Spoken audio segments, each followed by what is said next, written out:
Olá, queridos da IB Morumbi, aqui estamos novamente com o programa Vivamente, é um programa que te informa o que está acontecendo, traz gente super importante aqui para a gente bater uma bola de papo legal e faz com que você fique inteirado de algumas coisas importantes que acontecem no nosso Brasil, no nosso mundo, às vezes com a saúde, né, como foi o caso da pandemia, e agora... Hoje nós estamos trazendo aqui essa dupla fantástica aí, que parecem irmãos, mas é o pai e o filho, né? Armando, eu acho que todo mundo já o conhece, e o William é o seu filho. E nós colocamos o título do nosso Vivamente dessa semana, Família Unida, Mercado Abençoado. É verdade, a família está unida, pode ter certeza que Deus abençoa não somente a sua casa, como o entorno onde você está envolvido, né?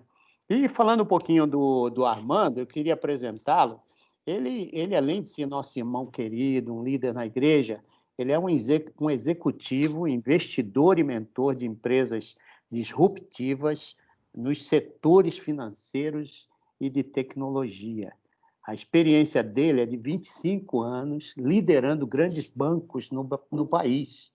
Santander, ele foi vice-presidente, implantou a marca Santander no Brasil, lançou produtos inovadores, implementou a segmentação de clientes, data science e os canais digitais aqui no Brasil. Ele tem uma história muito interessante que depois eu gostaria até que você conhecesse. Mas ele aumentou também o cross-sell em 30%, alcançou a liderança em crédito rotativo e fundo multimercado, aumentou a lucratividade por cliente em 25% e elevou a receita anual em 2 bilhões. Olha só, trabalhando no banco, alguém que faz algo assim pode ter certeza que tem credibilidade para falar do assunto. Então, no Unibanco, ele foi head do banco, na área comercial, e criou o Unibanco 30 Horas, e remodelou aqui as áreas como canais digitais, rede de agências, marketing e produtos.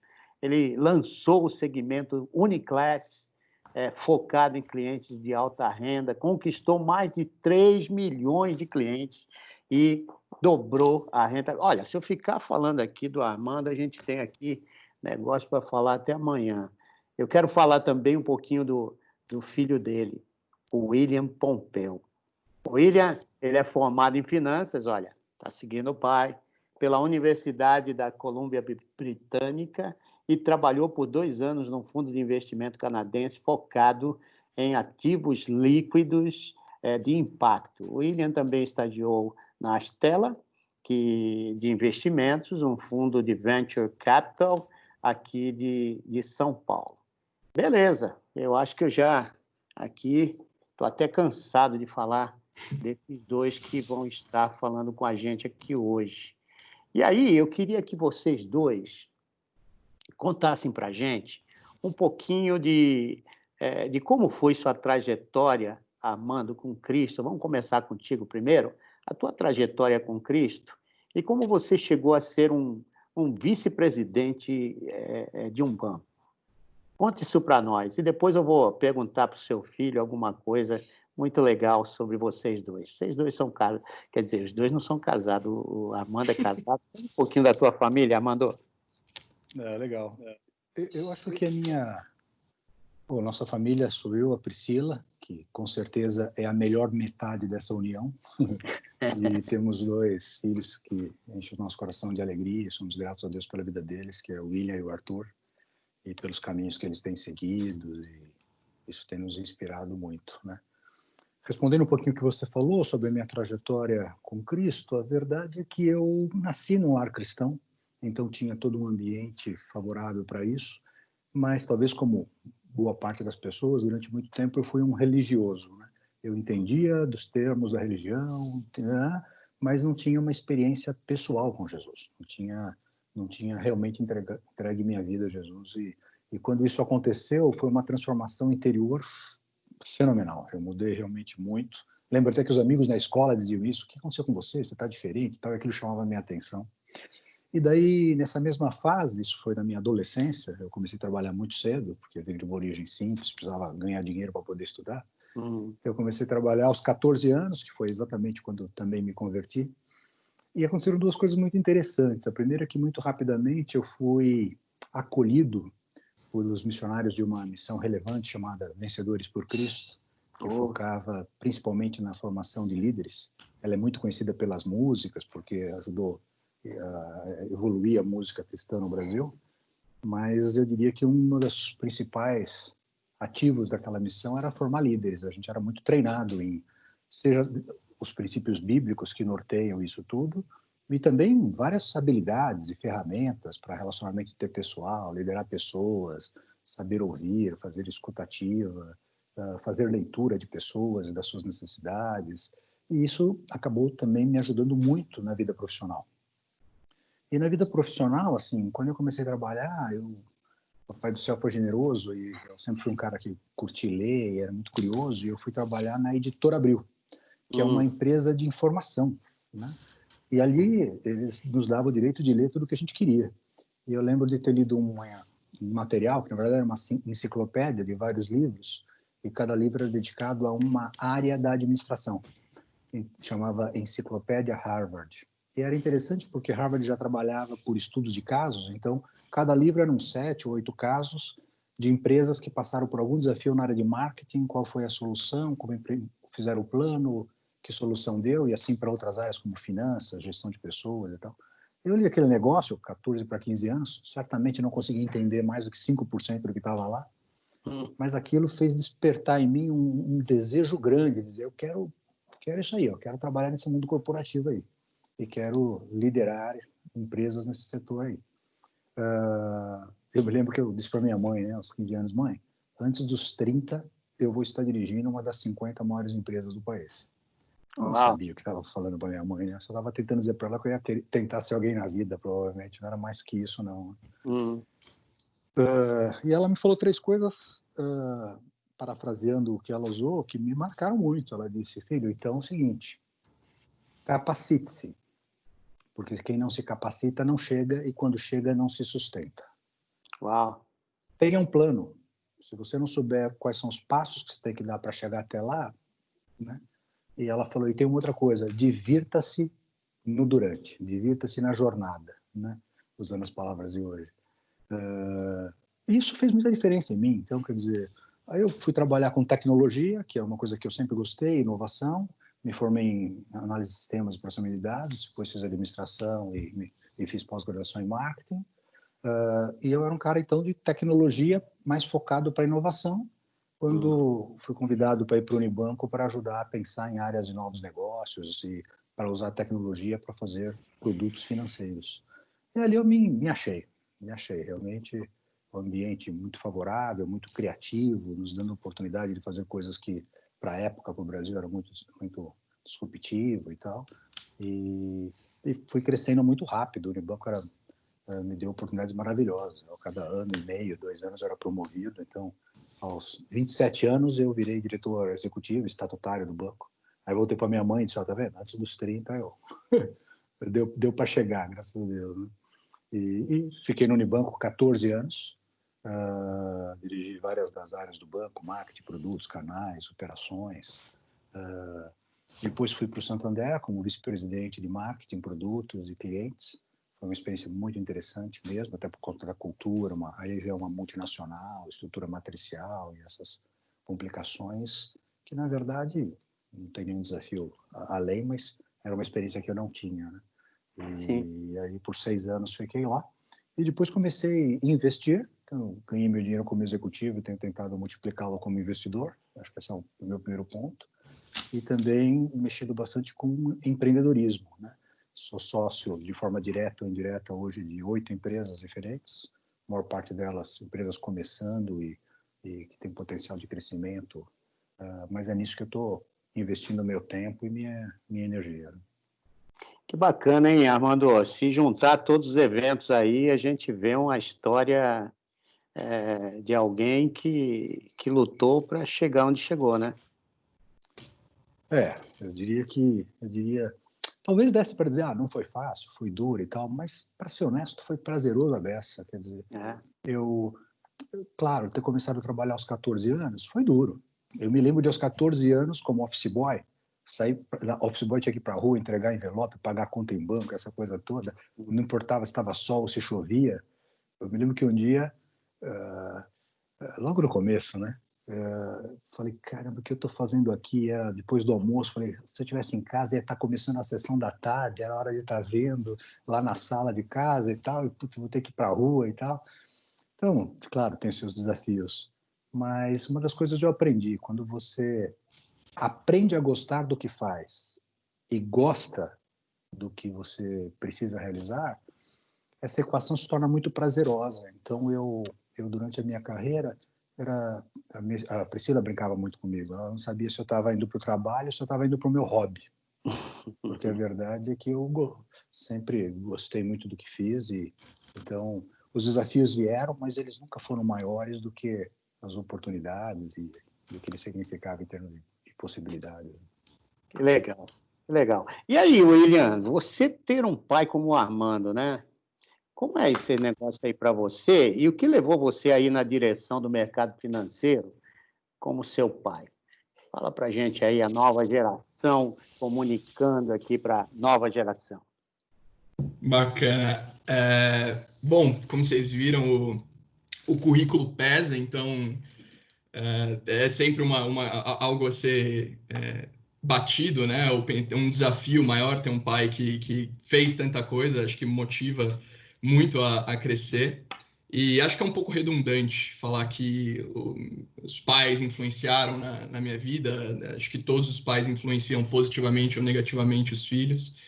Mas, em especial do meu pai, ele sempre teve muito claro para ele e deixou muito claro para nós, para mim e para o meu irmão, as morais a serem seguidas, quais eram os princípios, o que era certo, o que não era certo, e logicamente muito em linha com o que o cristianismo propõe, né? O que Jesus propõe. Então, essa base moral, ética e espiritual veio muito forte.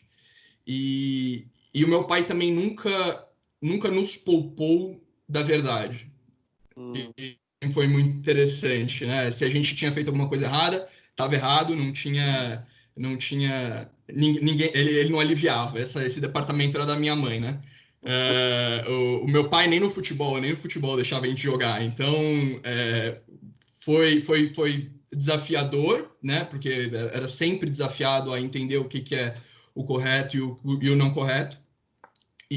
Mas foi muito positivo. Acho que boa parte da pessoa que eu sou e da vontade que eu tenho de me desenvolver vem por conta dessa característica específica.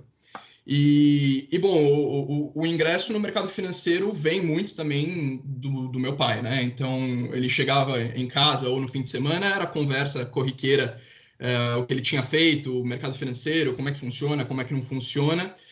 E chegou um ponto que eu falei, bom, não dá mais para ficar ouvindo e não conseguir discutir, né? Não conseguir fazer parte da brincadeira. Então, eu comecei a ler, comecei a me interessar, comecei a estudar e me apaixonei. Então, gosto de coisas semelhantes, mas coisas também muito diferentes do meu pai no mercado financeiro.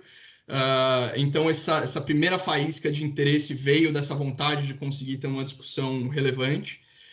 Mas daí para frente a evolução foi individual, mas logicamente meu pai sempre encorajando e sempre impondo aqueles desafios e aquelas verdades, né? Então acho que é um pouco assim que eu colocaria a minha criação vinda do meu pai e o meu ingresso no mercado. Que interessante, né? A gente vê que a família é algo muito importante no processo, né, do desenvolvimento de uma sociedade. Eu acredito que a sociedade ela só vai ser e progredir, né? Ela só vai ser aquilo que ela gostaria de ser e progredir e dividir melhor os seus bens quando a gente entende esse processo, né, de formação nosso aqui e de investimento, né, da nossa vida nas coisas que a gente é apaixonado, né? que aqui a gente vê dois caras apaixonados pelo que eles fazem. Eu vou passar para o segundo momento aqui do nosso Vivamente, para os nossos ouvintes e espectadores aí darem uma olhadinha naquilo que está acontecendo no mercado. Eu queria falar nesse momento agora sobre o mercado e a necessidade do povo brasileiro. E aí eu perguntaria para você, Armando, qual a maior necessidade que você vê, e depois o William pode comentar também sobre isso, no povo brasileiro hoje, para sair do endividamento pessoal? Olha, eu acho que esse tema é bastante relevante, viu, Humberto? Porque, só para ter em mente, nós temos mais de 65% das famílias brasileiras endividadas. Né? Sim. E esse marco não é por conta da pandemia. Ele já estava mais ou menos nesse patamar, só deu uma piorada antes mesmo da pandemia. Isso significa que as famílias estão se acostumando a viver com dívidas. Existem famílias que se acostumaram a todo mês entrar no cheque especial, a pagar a parcela mínima do cartão de crédito e rolar o resto da dívida. E pagar juros absurdamente altos, né? Que faz com que a dificuldade financeira se torne ainda maior. Né? Mas como fazer para mexer com isso? A primeira questão que eu vejo é as famílias terem uma visão orçamentária. Quanto eu ganho por mês e quanto eu vou gastar em cada assunto. Quanto eu vou gastar de habitação, quanto eu vou gastar com comida, quanto eu vou gastar com transporte, quanto eu vou gastar com educação, quanto eu vou gastar com lazer. E acompanhar, eu estou ficando dentro disso ou eu estou saindo disto? Porque a forma prudente de se viver é gastando menos do que se ganha. Não importa quanto se ganha. Meu pai me ensinou isso desde muito pequeno e lembra que eu comecei a minha vida como office boy, ganhava bem pouquinho, tinha que pagar minha escola, e tinha que pegar ônibus e não sobrava muito mais. Mas eu me lembro dele ter dito, filho, aprenda a poupar no pouco, porque se você não souber poupar no pouco, não será quando ganhar muito que você vai poder poupar ou não.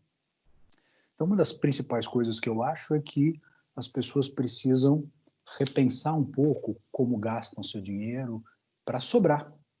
E eu, inclusive, depois de tantos anos trabalhando com clientes no mercado financeiro e gostando muito de estudar comportamento de consumo, que é uma das minhas áreas de estudo, eu tenho uma convicção enorme de que boa parte da instabilidade financeira dos indivíduos diz respeito a necessidades emocionais. As pessoas têm transportado carências, frustrações para o consumo. Então, o cara vai para o shopping e fica super feliz de comprar coisas no shopping. O carro novo, que traz alegria, o celular novo, o relógio novo, a viagem nova. E a gente precisa parar para pensar um pouquinho o quanto isso não é a gente está usando de coisas para tentar preencher um vazio interior. E aí a equação, na verdade, é cuidar desse vazio interior de outra maneira, né? E no lado financeiro, ter a disciplina de poder poupar para ter reservas para quando surgirem as eventualidades, quando surgirem as crises e tal, né? E, por outro lado, se está endividado, precisa ter uma estratégia para sair da dívida. E é possível. Talvez você tenha que vender bens, vai vender o carro, vai vender a bicicleta, vai vender a televisão e liquida a dívida, né? E para de pagar juros. Se não dá para fazer isso, tentar trocar dívida cara por dívida barata. Então, se você tem acesso ao crédito consignado e está devendo em outras linhas, pega do consignado, paga as outras linhas e depois tem a disciplina de pagar o consignado e não tropeçar de novo nele, né? Crédito imobiliário, tem muita gente com dívida de crédito imobiliário que vai no seu próprio banco, o seu banco não baixa a taxa. Apesar de que agora as taxas estão todas mais baixas para novos financiamentos. Mas se você faz portabilidade do teu crédito para uma outra instituição que está baixando taxa, você consegue baixar o teu juros, né?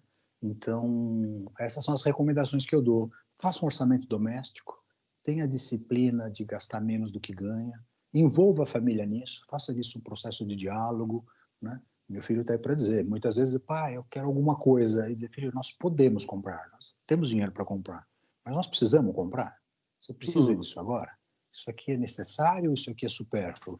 E, claro, fazer isso com equilíbrio, né? Não estou querendo aqui ser sovina, nem avarento, absolutamente. É só para ter equilíbrio e até porque os próprios filhos vão aprendendo um pouco esses limites, porque eles vão passar por isso também. faz parte de todo o ciclo da vida, né? Então, acho que é um pouco isso que eu comentaria nesse tempo que temos aqui. Legal. E William, como é que você vê todo esse cenário na questão da juventude de hoje, da nova geração? O que eles vão encontrar aí pelo caminho?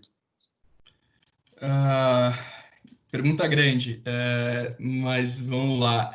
Bom, os jovens têm, o pessoal da minha idade, tem algumas vantagens, né? A primeira vantagem provavelmente a gente tem menos dívida do que as pessoas mais velhas. Então, não tiveram que se endividar por conta de filho, não tiveram que se endividar por causa do carro ou por causa da casa. Então, tem a chance de começar do jeito certo, né? Tem a chance de não se endividar. E na verdade, tocando um pouco no que meu pai falou, meu pai focou muito nas questões internas da pessoa que poupa. Mas também tem questões externas que poderiam ajudar as pessoas, que é basicamente educação. Educação financeira é algo que deveria ser básico, deveria ser ensinado na escola e não é. Eu tive a sorte de ter ido para o Canadá por 4 anos, então eu tinha que tomar conta lá das minhas finanças e foi uma baita experiência para desenvolver disciplina.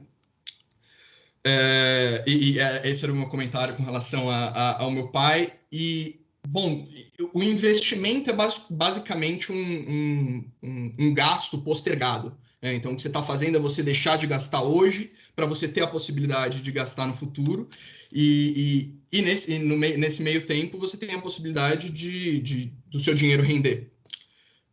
Então, essa é uma grande vantagem da pessoa jovem. Não só não estar endividada, mas também tem um horizonte de investimento muito relevante. Eu tenho um horizonte de investimento de, no mínimo, 50, 60 anos. Ou seja, imagina o que não é um gasto hoje, que eu consigo poupar e que eu consigo postergar para que isso renda no futuro. Então, essa é uma grande vantagem das pessoas mais jovens. E um problema eu vejo da minha geração é que nós somos muito ansiosos. Então, acho que isso pode ser um grande desafio para o jovem que vai começar a poupar hoje. Muito baseado na máxima do mercado de que investir é que nem você assistir a grama crescer. Você não vai assistir, você vai deixar rolar. Então, você vai aplicar no lugar que você acha certo e deixa render. E eu não sei se a minha geração terá disciplina ou terá calma de esperar e de assistir a grama crescer. Então, acho que esse é um desafio. Tem vantagens, mas acho que também tem um desafio da minha geração, que é essa disciplina e essa calma. Que coisa legal, rapaz. Poxa, que papo bacana esse aqui. Eu queria que vocês caminhassem agora em direção ao orçamento familiar, a você fazer essas previsões para a sua vida. Você acha que isso é importante? Porque, pelo que eu estou vendo aqui, isso aqui é uma arte, você pensar no futuro financeiro da sua família, pensar no futuro financeiro até do seu país. No caso de vocês dois, estão no mercado aí e vão beneficiar o país com valores e princípios que a gente já viu aqui. Mas eu fico pensando, o orçamento pessoal, familiar, é importante? Fale um pouquinho disso aí, nas gerações. Aqui temos 2 gerações diferentes. Eu creio que vai dar um caldo legal. Vou deixar o William começar, depois eu comento.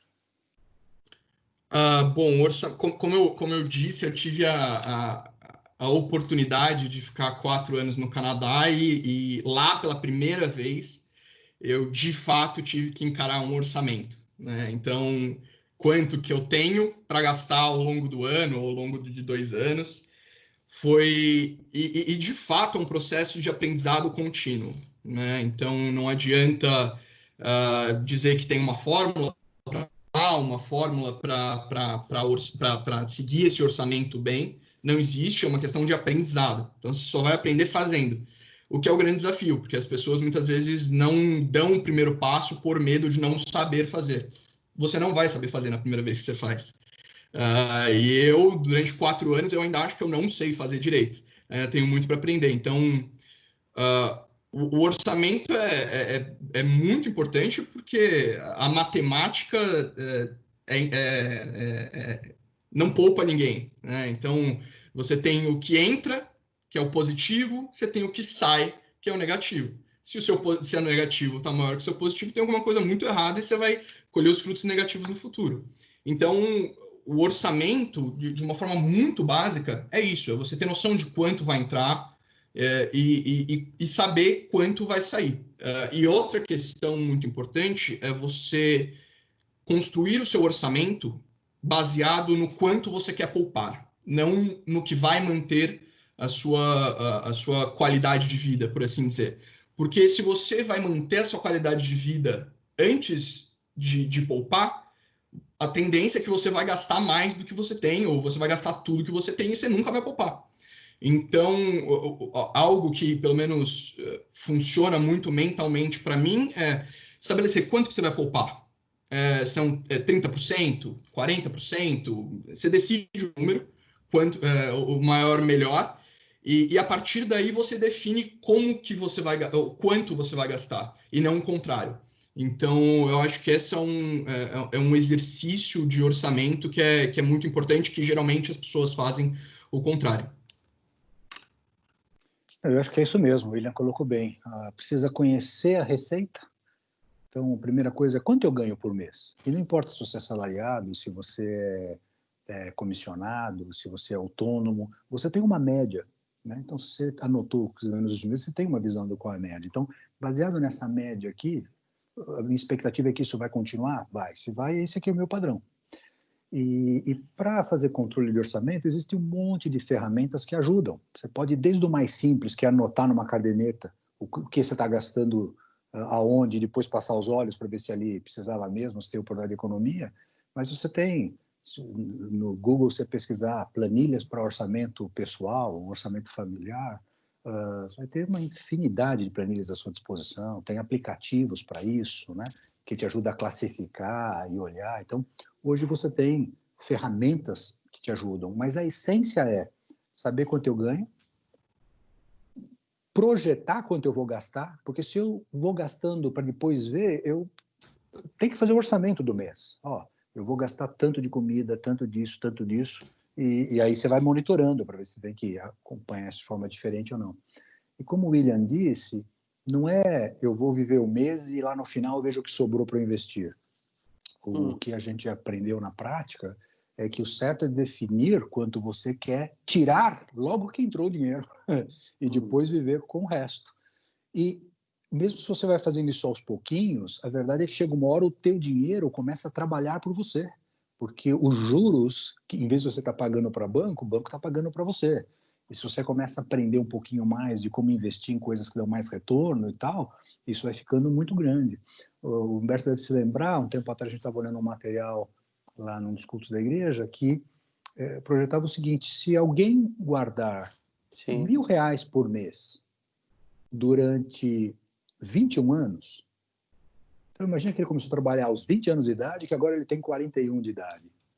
Ele hoje devia ter um saldo bancário de mais ou menos R$1.600.000, só de juros compostos sobre juros compostos, fazendo pela média dos juros do Brasil. Ter R$1.600.000 à disposição para emergências e para o futuro e tal, já é um conforto. A imensa maioria das famílias não tem isto. E aí a pergunta é, será que, mas talvez, Armando, eu ganho 2.000 por mês, eu não posso guardar 1.000. Tá bom, faz essa conta proporcional para 500, para 100, como você quiser, né? Porque até um princípio bíblico, né? A Bíblia diz que aquele que junta aos poucos, esse vai ter bastante. Então, muitas vezes existe um certo sonho de dizer, vai cair um pote de ouro. Eu nunca vi cair, né? E na minha vida, infelizmente, tudo teve que vir com transpiração, né?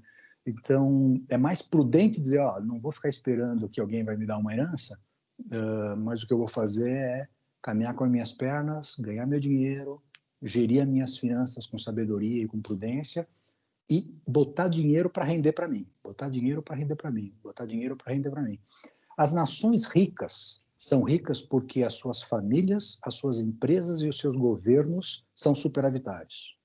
As nações pobres são pobres porque as suas famílias, as suas empresas e os seus governos são devedores.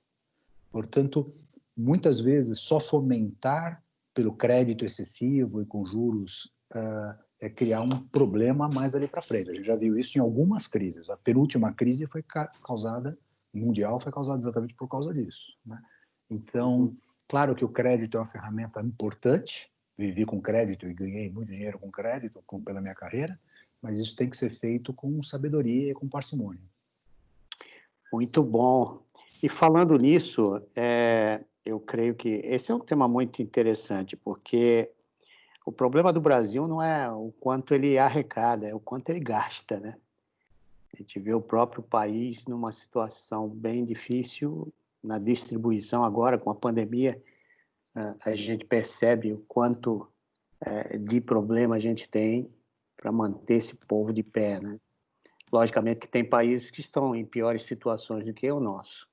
Mas, Armando e William, eu gostaria de conversar agora um pouquinho sobre investimentos, porque vocês falaram aí que o orçamento é importante e que investir também é importante. Não importa a quantidade, mas importa que você, aos poucos, está colocando aí na tua casa um sonho lá na frente, né, de alguma coisa nova. Então, como é que você vê, Armando, que uma pessoa que tem um salário pequeno pode pensar no seu futuro? Olha, hoje está muito mais fácil do que já foi no passado, porque hoje você tem tantos produtos e serviços para você investir com tickets pequenos, valores pequenos, né? Antigamente, você tinha que comprar o CDB de um banco, um fundo, e os fundos exigiam investimentos maiores, de taxa de administração alta.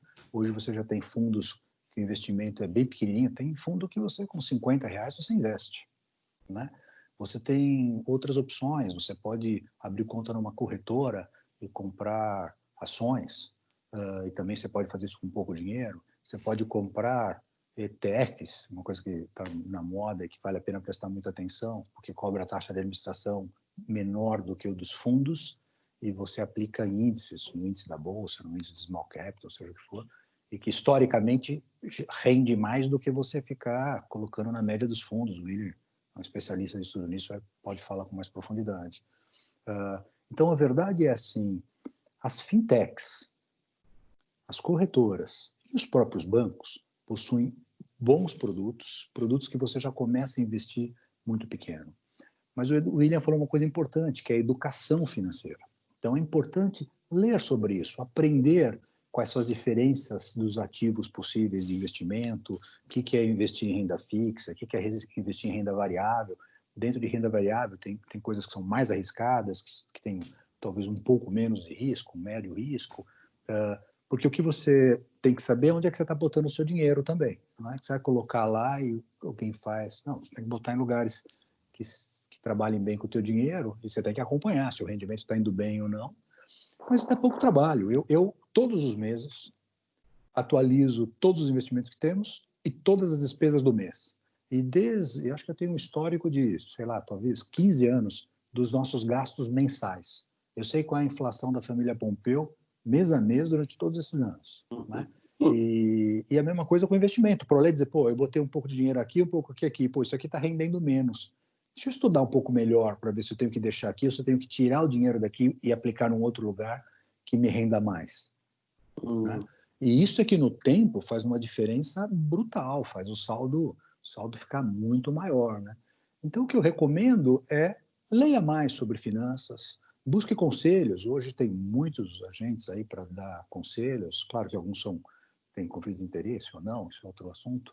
Mas se você começa a ler com tantos blogs, com tantos sites que tem informação sobre isso, você já vai ter uma visão razoável e aí tira dúvida com quem você possa falar sobre o tema, né? Mas acho que o William pode aprofundar um pouco sobre todas essas modalidades de investimentos ainda. Vamos lá, William.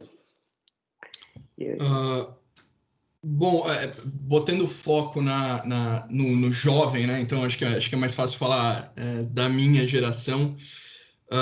Tem um grande desafio. Eu vejo mais benefícios do que desafios hoje em dia para o investidor de 20 e poucos anos.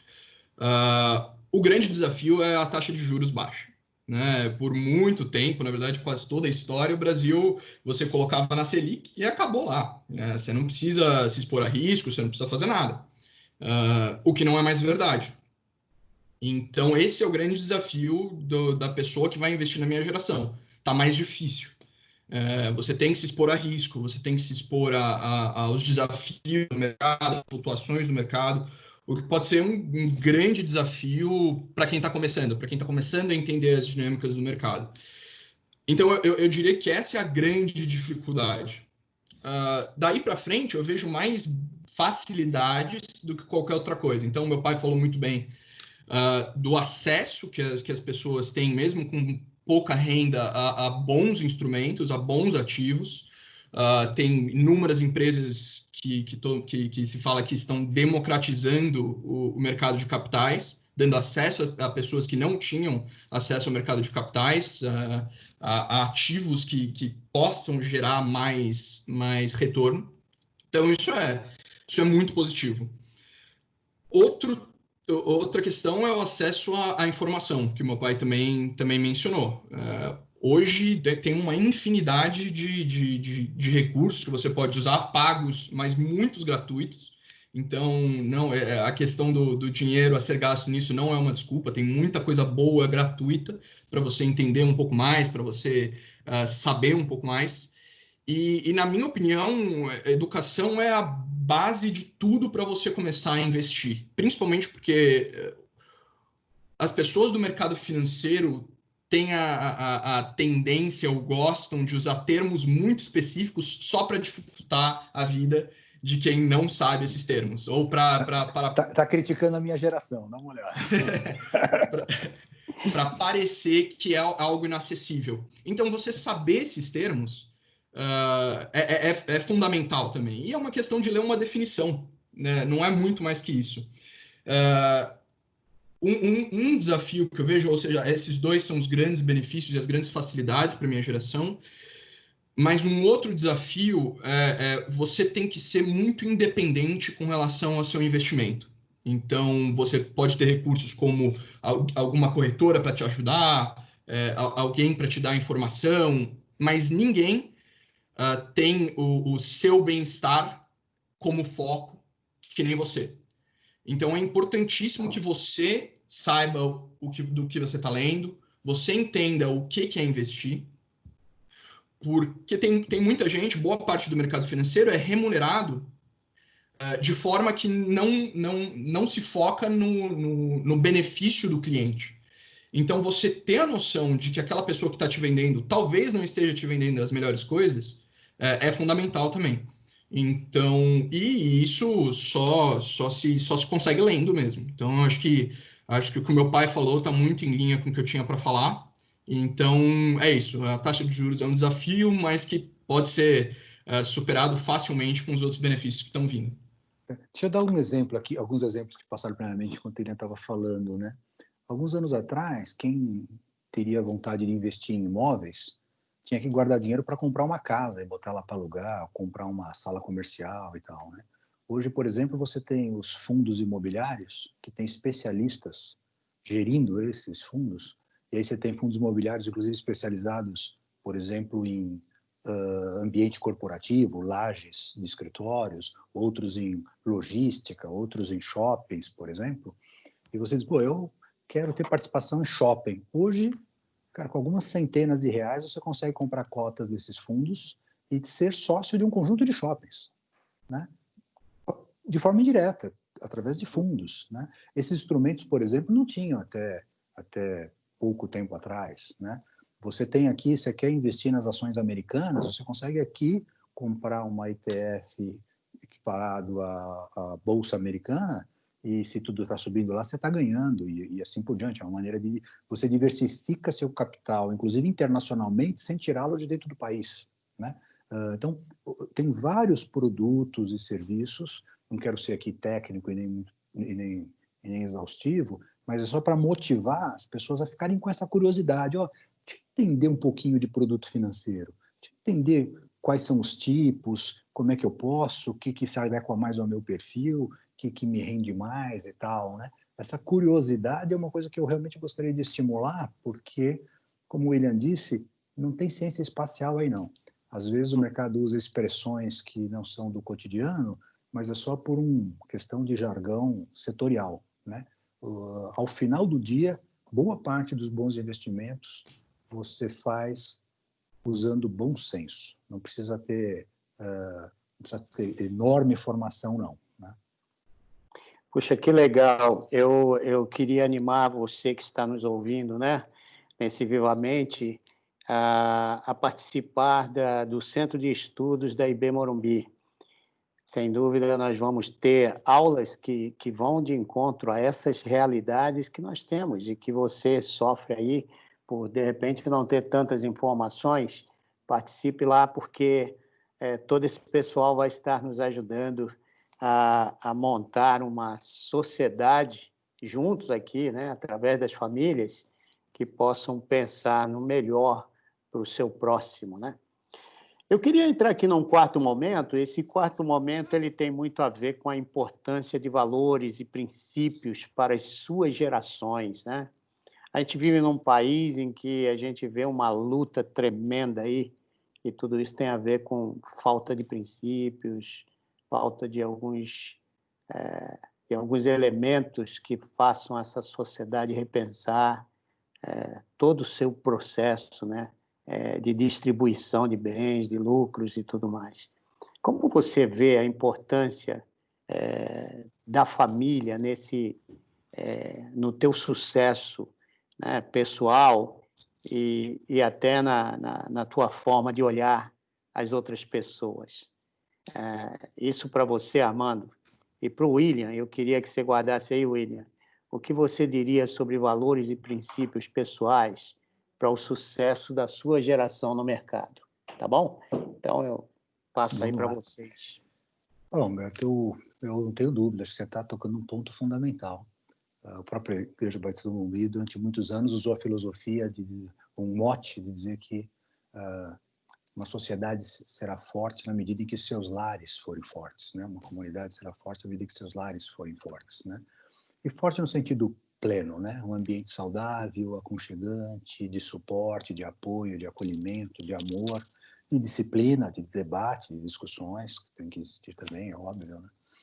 E quando eu pensei em família, aí voltando na minha origem, quando você disse, como é que começou a tua vida cristã? O fundador da missão Vencedores por Cristo foi o Jaime Kemp. E o Jaime Kemp tinha um curso que era namoro, noivado, casamento e sexo.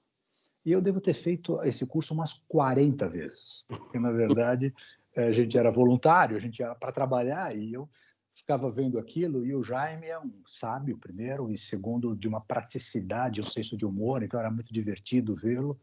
Mas o Jaime foi nos ensinando coisas do tipo, olha, escolha uma esposa que seja bonita. Claro, você tem que olhar para ela e dizer, rapaz, do lado dessa mulher aqui eu fico bem e tal, não sei o quê. Mas se você ou escolher sua esposa só pela beleza e não pelos valores, pelas crenças e pelo caráter, você vai ter sérios problemas pela frente, né? Então, uma das coisas que eu acho que tem que ser bem pensado como família é que formar família pressupõe responsabilidade, pressupõe não entrar em aventura, tentar escolher com bom senso e depois um processo de muito investimento na vida do outro, né? Muito menos para que um transforme o outro, mas muito mais para que um aprenda com o outro, né? Eu, por exemplo, sou muito interessante. Eu sou extrovertido, adoro falar, adoro festa, adoro estar com um monte de gente. A Priscila é mais introvertida. Eu, como executivo, tinha muitos compromissos sociais, alguns delas ela tinha que ir comigo. E eu entrava num ambiente, se tivesse 200 pessoas, acredite, eu ia cumprimentar as 200 pessoas, né? E ela falava assim para mim, precisa mesmo isso? Não era o temperamento dela, né? Às vezes, quando eu estava muito mais inquieto, muito mais parado, eu ficava inquieto. Hoje, não. No tempo, eu fui pegando muitas características dela. Isso foi me trazendo mais equilíbrio. Continuo fazendo isso porque gosto, mas já não faço porque é uma necessidade. Faço porque gosto. E que quando não dá para fazer, não tem problema, né? Ter alguém em casa que a hora que você diz, tem esse caminho para ir e podemos ficar rico rápido. Mas, olha, tem aqui esses pontos aqui. E você saber que você vai ouvir da sua esposa, olha, dinheiro não ético não entra aqui, né? dinheiro vindo de corrupção, e nós somos um país corrupto, porque a sociedade é corrupta. Não são só as autoridades, só os políticos. Nós somos corruptos porque tem um monte de gente que vai para a Avenida Paulista pedir a corrupção, mas eles mesmos estão tendo dificuldades com isso. E também tem pessoas que passaram por... E quando eu digo isso, não é para culpar ninguém, porque me lembro aqui de pessoas que eu amo muito e que em algum momento já passaram por isso e que refizeram suas vidas, reposicionaram seus valores e são, para mim, de grande exemplo. Então, não é para tacar pedra a ninguém, não é ter uma pedra na mão, mas é para dizer, cara, se não é correto, se não é ético, não pode ser. Eu vou contar um negócio que é meio confidencial, mas acho que dá para fazer. Em um certo momento, quando eu saí do Unibanco, um pouco antes de eu ir para o Santander, tocou o telefone aqui em casa, alguém que sabia que eu tinha, então, que eu estava em transição, e me convidando para abrir um banco. Cara, nós queremos te convidar para ser sócio de um banco. Eu falei, esse assunto eu já gostei. Como que é isso? Quem são as pessoas por trás? Qual é o capital? E não, essas respostas eram meia dúbias, né? E é claro que eu não embarquei. Né? Parte dessas pessoas que me convidaram, alguns anos depois, estavam sendo presos como agentes financeiros que financiaram o mensalão. Puxa. Dava para ter ganho dinheiro? Dava para ter ficado multimilionário. Mas é isso que a gente quer? Não faz o menor sentido. Não faz o menor sentido ter conforto e mordomia e não poder olhar para a cara dos filhos sem passar vergonha. Eu tenho um compromisso com os meus filhos de que eles podem me perguntar o que eles quiserem e eu sempre vou responder a verdade, mesmo que ela me envergonhe. Logo, eu preciso tentar evitar coisas que me envergonham. Às vezes eu não consigo, vira e mexe da bola e vai pedir perdão. Mas eu acho que é um pouco isto, né? E eu não tenho dúvida de que se nós temos tanta corrupção, tanta indiferença com o necessitado, uma distribuição de renda tão distorcida e as pessoas anestesiadas com isto, tem muito a ver porque as famílias não estão discutindo isso, as famílias não estão olhando para isso como valores. Então, quem tem um pouco mais de dinheiro, como é que está cuidando das pessoas que servem na sua casa? Tá sabendo se dorme num lugar bom, se a casa tem infiltração, se os seus filhos estão indo para a escola, ou só porque é alguém que te ajuda a fazeres domésticos, você não se preocupa. Essa frieza precisa acabar, porque a humanidade entrou por um caminho errado, né? É verdade que o mundo não é tão rico quanto se pensa, mas não faz o menor sentido 80% da riqueza do mundo está na mão de 5 ou 10% das pessoas do mundo. Isso está errado. Isso está errado e é bom que a sociedade aprenda logo antes que outras forças de maior força nos façam ter que parar para pensar nisso. Interessante, viu, Armando? Você estava falando aqui, eu estava pensando, né? Como é importante essa conversa aqui, porque tem muita gente que gostaria de ser rico rápido. E se a família pudesse ajudá-los a não pensar assim, né? Quantas esposas gostariam de estar comprando, de repente, nas melhores lojas da cidade e de repente, o marido é pressionado, porque ama, a ter determinadas coisas, né? Porque eu estou falando aqui um pouquinho de filosofia, né, de mas isso vida mesmo. e tal. Mas é isso, cara. Quanta gente está entrando na corrupção porque está sendo pressionado dentro de casa, né? É isso você... mesmo. E isso, Humberto, vai muito em linha com uma conversa de duas das grandes mentes de hoje em dia, que é o Warren Buffett e o Jeff Bezos. A teoria de investimento do Warren Buffett é muito simples. E o Jeff Bezos, numa entrevista, perguntou para ele, escuta, por que a sua filosofia é tão simples, mas as pessoas não aplicam? E a resposta dele foi justamente essa, porque as pessoas não querem esperar para ganhar dinheiro, elas não têm a paciência. Então, não é só uma questão ética, como você abordou, mas, ou seja, se você quer ficar rico rápido com investimento, grandes chances dessa ferramenta ser um esquema. Então, isso que você falou está muito em linha até com o funcionamento dos mercados. Legal. William, fala um pouquinho dessa questão de valores e princípios pessoais, né, para o sucesso da nova geração aí no mercado. Legal. A gente está passando por um tempo muito interessante com relação a valores, a discussão de valores. Acabou o tempo que o único objetivo das empresas era gerar lucro para o investidor, né? Isso não está mais em voga. Isso não está mais em voga nem para as pessoas que são mais ativistas, mas nem para grandes fundos. Então, você vê inúmeros casos de grandes instituições financeiras trazendo ativos ESG, que se preocupam com a questão social, questão ambiental e questão de governança, ou seja, incluir as pessoas, inclusão, e por aí vai. Então, é uma questão muito interessante. Pela primeira vez na história, o mundo corporativo tem sido, às vezes, até mais rápido do que a própria sociedade para adotar valores e adotar princípios, o que, para mim, é fantástico. Mas sempre tem um lado negativo nisso.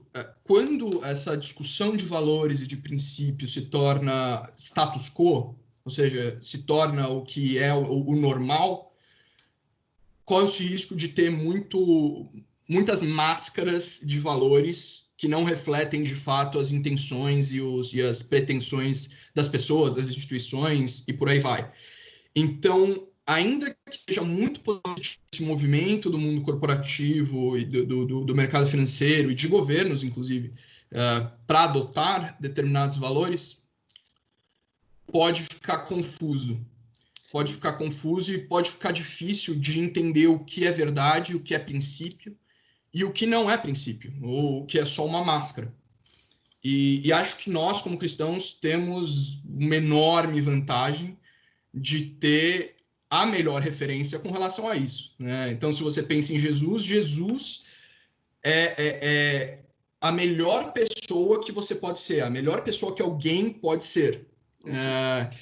Então, fica muito fácil para a gente voltar lá, ver o que ele fez, ou o que ele pregou, como ele entendia as circunstâncias, e ver se trata de valores reais ou valores mentirosos. Então, nós temos uma enorme vantagem de ter uma figura tão fantástica e um norte tão claro. Então, nós, como cristãos, temos que, sem dúvida, aplicar esse norte e tentar sempre checar as nossas atitudes com os princípios que ele trouxe. Uau, que bacana esse papo aqui. Esse negócio podia ir até amanhã, cara, porque tem muito suco para tirar dessa laranja, né? E eu tenho certeza que o William tem muito aí para dar e a gente vai poder conversar muito com o William. Agora você está por aqui, né, William? Não vai sair mais daqui do Brasil, né? Agora estou no Brasil de vez.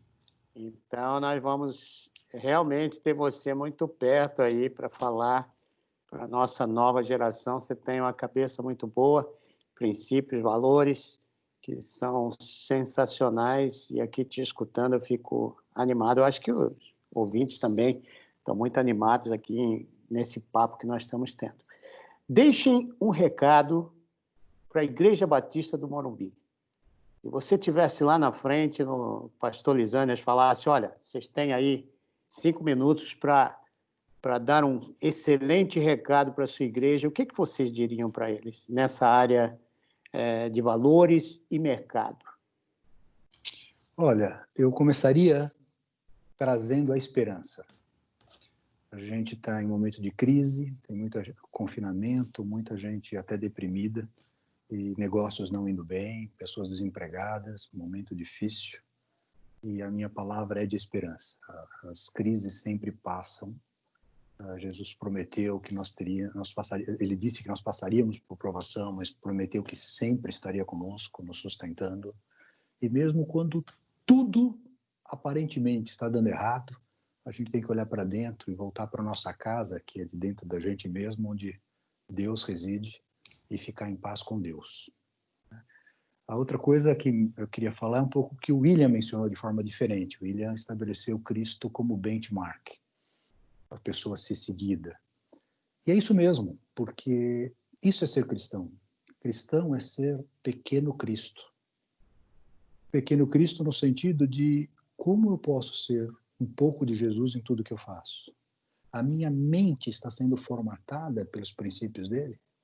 O meu instinto e as minhas reações são pautadas, baseadas nos valores, nos ensinamentos dele. Porque o que for diferente disso não tem a ver com o cristianismo. Tem que haver exclusivamente com religiosidade. E eu digo isso para a Igreja Batista do Morumbi. Uma igreja que realmente se comprometer com Cristo vai ter um impacto social enorme.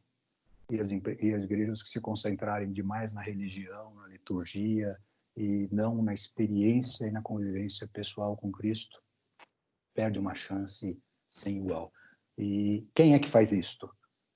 Quando a gente fala igreja, parece que a gente está terceirizando. Igreja somos nós. Cada um de nós levando Deus mais a sério em sua vida, sendo mais apaixonado por Jesus, tendo vontade de conhecê-lo mais, não só pela leitura, como pela oração e pela experiência pessoal com ele, e deixar ele transformar o nosso caráter, nossa personalidade, nosso temperamento, nossos sonhos. Né? Acho que é essa a mensagem para a Igreja Batista do Morumbi. Da minha parte, quando eu penso em investimentos, orçamento e mais esse lado, eu acho que tem basicamente 3 coisas que são muito importantes. Então, primeiro, a gente já cansou de mencionar isso, que é estudar, é ir atrás de informação, é querer entender do que se trata. Você tem que ter muita disciplina, que vai muito naquela conversa que eu falei entre os dois. Você tem que esperar a grama crescer. Não adianta puxar porque você vai arrancar a grama, né? Então, tenha paciência, tenha disciplina e eu já até me cortei. É a paciência de ver as coisas crescerem, né? Então, não adianta você ficar ansioso porque não rendeu tudo que você esperava em um mês. O seu horizonte não é de um mês. Você ainda tem 50, 60 anos para viver, né? Então, se você olhar, dar um passo para trás e olhar com a distância, você fica mais tranquilo. Então, é bom, inclusive, com uma questão psicológica. E indo mais para um lado espiritual, eu diria que está muito em linha com o que o meu pai falou e com o que eu falei antes, de ter Jesus como referência, ter Jesus como aquela pessoa a ser seguida, o exemplo que tem que ser seguido, o benchmark, porque isso só não fica mais fácil para nós de ter tão palpável alguém, mas é um grande diferencial também, né? Você trata as pessoas de forma diferente se você realmente incorpora esses princípios. Você é uma pessoa melhor. Então, tem aquela máxima que é o que Jesus faria. É exatamente isso. É clichê, mas se aplica. E não só em questão espiritual, mas também no cotidiano, na forma como você investe, né? Acho que Jesus está aí como referência para qualquer área que você quiser se aventurar. Que coisa linda. Missões começam onde você está e terminam onde Deus quiser, né? Então, todos nós estamos numa missão nesse mundo aqui de fazer as coisas acontecerem e acontecerem do jeito de Cristo. Bacana ver vocês dois aqui batendo papo com a gente. Agradecemos a vocês dois, né? Tanto o William como o seu pai, o Armando, a Priscila, que está em casa, e o Arthur. Deus abençoe vocês ricamente pela família que vocês têm, pelos exemplos que vocês têm deixado para a sociedade e que vai perpetuar-se aí agora com o William, com o Arthur e fazendo coisas lindas para o Senhor. E esse é o desejo que nós temos aqui para a nossa nova geração. Para você que está nos ouvindo, é bom você entrar num pequeno grupo. A gente vem falando disso. O pequeno grupo ele te ajuda em relação a uma série de coisas, inclusive essas, né? O Armando é um dos líderes de pequenos grupos na nossa igreja.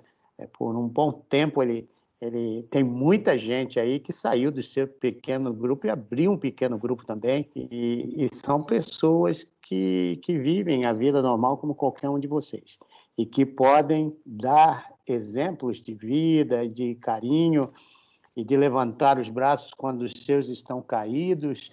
Entra lá no pequeno grupo, porque ele também vai te ajudar muito nessas questões financeiras, para que você tenha um rumo aí legal, com os valores e princípios éticos que só Jesus pode dar. Queridos, estamos terminando. Olha só, estamos terminando.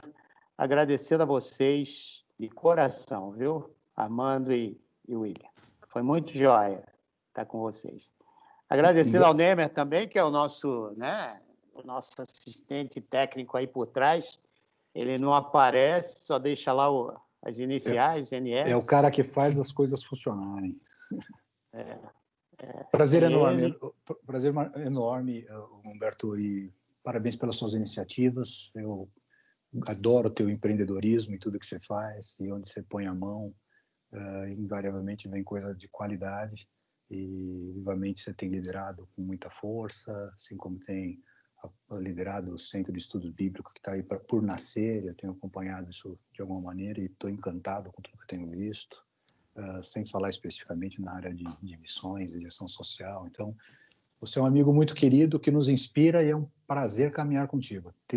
Estarmos na mesma jornada nos deixa muito honrado. Amém. Amém. William, Deus te abençoe, viu? Obrigadão.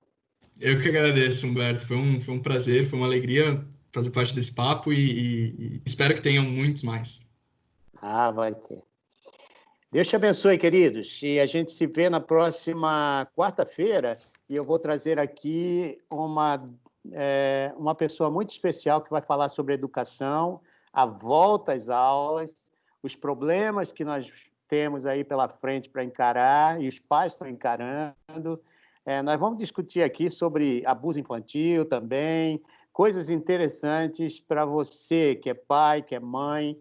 Venha, porque o Vivamente é o teu canal de formação, é o teu canal que pode também te ajudar nessas questões de consciência pública, tá? Que Deus te abençoe, que Deus nos abençoe. Obrigado, gente, e até quarta-feira que vem.